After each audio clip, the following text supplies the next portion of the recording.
आप सभी का हमारे चैनल पर बहुत बहुत स्वागत है। अगले टॉपिक की हम बात कर रहे हैं आज हाइड्रोजन का रेखीय स्पेक्ट्रम एवं उसकी व्याख्या। इस टॉपिक में हम जो हाइड्रोजन से जो रेखीय स्पेक्ट्रम प्राप्त होता है उसकी बात हम यहाँ पर करना चाहते हैं। तो देखिएगा कि यदि हाइड्रोजन गैस को एक सील बंद नली में भरकर गर्म किया जाए तो यह विकिरण का उत्सर्जन करती है। मतलब एक सील बंद नली ली, उसमें हाइड्रोजन गैस को भर लिया और उसको गर्म किया। गर्म करेंगे तो उससे विकिरण निकलेंगे और अब उन विकिरणों को क्या किया, विश्लेषण किया और पता लगाया कि उसमें जो विकिरणें आ रही हैं उनका लैम्डा कंटिन्यूस नहीं है, उनका लैम्डा बीच बीच में टूटा हुआ है। इसका मतलब ये हो गया कि जैसे 3000 से 4000 एंगस्ट्राम की तरंग दैर्घ्य उससे निकल रही हैं, लेकिन मान लो 4 से 5 की नहीं निकल रही। फिर ऐसे 5 से 6 की निकल रही हैं पर 6 से 7 की नहीं निकल रही। ऐसे बीच बीच में ऐसे टुकड़े आ रहे हैं लैम्डा के जहाँ जिस लैम्डा की तरंग उस नली से उत्सर्जित नहीं हो रही है। तो इस प्रकार जो टुकड़े आते हैं, इन टुकड़े वाले स्पेक्ट्रम को कहते हैं रेखीय स्पेक्ट्रम। लेकिन अगर कोई ऐसी विधि हो उसमें कंटिन्यूस जैसे 4 से 5, 5 से 6, 6 से 7 हजार एंगस्ट्राम की टोटल विकिरणें उत्सर्जित हो रही हो तो आप उसे कह सकते हो कि ये सतत स्पेक्ट्रम उत्सर्जित हो रहा है। ठीक है, तो इस प्रकार जो स्पेक्ट्रम प्राप्त होता है उसको तो कहते हैं सतत स्पेक्ट्रम, और अगर बीच बीच में टुकड़े कट रहे हैं तो उसको कहते हैं रेखीय स्पेक्ट्रम। तो हाइड्रोजन का जब स्पेक्ट्रम का विश्लेषण करते हैं तो हमें रेखीय स्पेक्ट्रम ही प्राप्त होता है। तो देखिए आप, यदि हाइड्रोजन गैस को एक सीलबंद नली में भरकर गर्म किया जाए तो यह विकिरण उत्सर्जित करती है। इन विकिरणों का विश्लेषण करने पर यह पता चलता है कि इसमें कुछ विशिष्ट तरंग दैर्घ्य ही उपस्थित हैं। इस प्रकार के स्पेक्ट्रम को उत्सर्जन रेखीय स्पेक्ट्रम कहते हैं। 1885 में स्विस वैज्ञानिक जॉन बामर ने इन रेखाओं की तरंग दैर्घ्य को निम्न सूत्र द्वारा व्यक्त किया। 1885 में जॉन बामर नाम के कोई वैज्ञानिक हुए थे, उन्होंने इस पर काफ़ी रिसर्च किया और रिसर्च करने पर जो लैम्डा निकल रही है, किससे जो इससे लैम्डा निकल रही है उस लैम्डा को इस सूत्र के द्वारा डिफाइन किया कि lambda is equal to 364.56 n square बटे एन स्क्वायर माइनस का 4, जहाँ एन का मान 3, 4, 5 डॉट डॉट डॉट के बराबर है। ये बात किसने कही थी? जॉन बामर ने। क्लियर। इसके कुछ वर्षों के बाद रिडबर्ग नामक वैज्ञानिक हुए और उन्होंने रिडबर्ग नामक वैज्ञानिक ने इसी फॉर्मूले को एक और सिंपल फॉर्मूले का रूप दिया। और देखो, कुछ वर्षों के बाद रिडबर्ग नामक वैज्ञानिक ने बामर के सूत्र को और सरलतम रूप में निम्न प्रकार प्रस्तुत किया कि 1/लैम्डा बराबर आर 1/2 का स्क्वायर माइनस 1/n का स्क्वायर, और यहाँ n का मान सेम वही 3, 4, 5 डॉट डॉट डॉट है। जहाँ r क्या है, r को रिडबर्ग नियतांक कहा है और इसकी वैल्यू 1.097 गुना 10⁻7 मीटर इनवर्स होती है। क्लियर। अब देखो आगे, अब ये जो फॉर्मूला आया है ये n बराबर 2 का ही फॉर्मूला है। मतलब उच्च कक्षाओं से अगर n बराबर 2 कक्षा में हाइड्रोजन परमाणु के लिए इलेक्ट्रॉन संक्रमित हो रहा है, आ रहा है, तो उसकी लैम्डा को ये सूत्र डिफाइन करता था।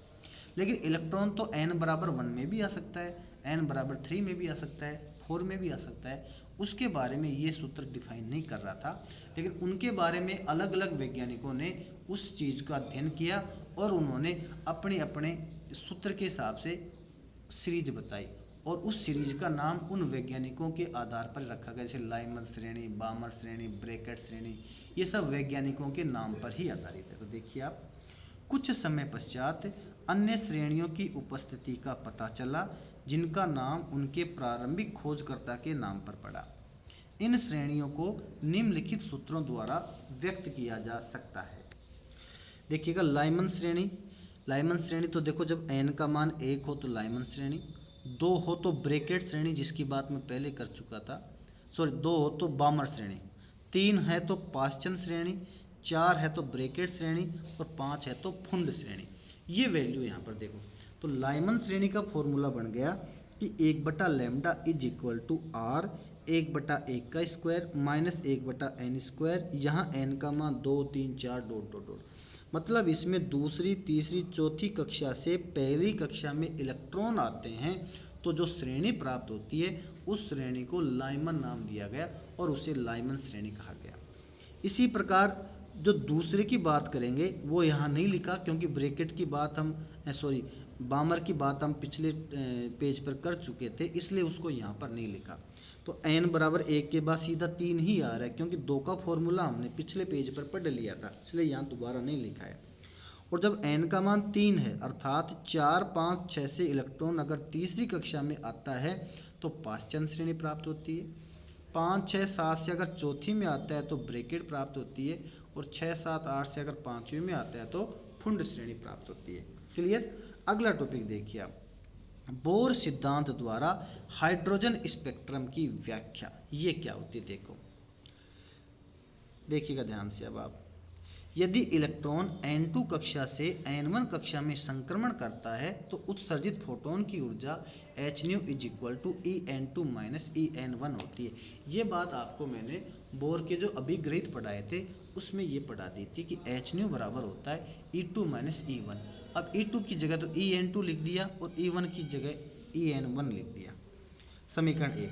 अब चूंकि En बराबर क्या होता है, En बराबर आपको पढ़ाया था कि -1/2 kZe²/Rn होता है, ये आपको पढ़ा चुका। और Rn का मान होता है 1/k n²h²4π² अब ये Rn का मान यहाँ रख दो तो En बराबर ये प्राप्त हो जाएगा। सोल्व किया तो En बराबर -k² 2π² mZ²e⁴n²h² समीकरण नंबर 2 प्राप्त हो गया। क्लियर। ये समीकरण 2 प्राप्त हो गया। अब ये समीकरण 2 जो En की वैल्यू मुझे प्राप्त हुई है इसको यहाँ रखूँगा। क्या करूँगा, En2 के हिसाब से n1 की जगह तो n2 रखूँगा और n1 के हिसाब से यहाँ n1 रखूँगा। जब ये वैल्यू मैं यहाँ रखूँगा दोनों में और उससे एक कॉमन लूँगा माइनस के चिन्ह वाला, तो अंदर बचेगा 1/n2² माइनस का 1/n1²। आगे देखिए, तो ये बन गया hν इस माइनस के चिन्ह को अंदर एंटर करवा दिया तो ये बनेगा k², ये बनेगा k² 2π² mZ²e⁴h² 1/n1² माइनस का 1/n2²। क्लियर। अब आगे मैं बात करूँ, चूँकि न्यू बराबर होता है c/λ, तो ये हो गया hc/λ बराबर k², और ये वैल्यू 2π² ऐसे कैसे, mZ² ऐसे कैसे, e⁴ भी ऐसे कैसे, h² भी ऐसे कैसे, ये संख्या भी ऐसे कैसे मैंने उतार दी है। किया क्या है, इस न्यू की जगह c/λ यहाँ पर रख दिया। अभी hc को इसके नीचे भेज दिया तो ये बन गया CH3, तो 1/λ बराबर ये हो गया। और 1/λ वास्तव में तरंग संख्या न्यू बार के बराबर होती है, तो ये हो गया r बराबर ये जो संख्या है k² 2π² me² CH3, जिसको हम क्या कह रहे हैं, रिडबर्ग नियतांक कह रहे हैं। तो न्यू बार बराबर हो जाएगा RZ² 1/n1² माइनस का 1/n2² मीटर इनवर्स। क्लियर। ये फॉर्मूला हमें प्राप्त हो गया है। और हाइड्रोजन के लिए Z का मान 1 होता है, तो न्यू बार = R 1/n1² माइनस का 1/n2²। उपरोक्त समीकरण 4 हाइड्रोजन परमाणु के लिए रिडबर्ग सूत्र कहलाता है। यहाँ तक हमने इस वीडियो में देख लिया है। अगले वीडियो में हम इसके आगे का हाइड्रोजन के स्पेक्ट्रम की श्रेणियों का अध्ययन करेंगे। अगर आपको किसी प्रकार का डाउट है तो कमेंट सेक्शन में जाकर मुझसे पूछ सकते हैं। धन्यवाद।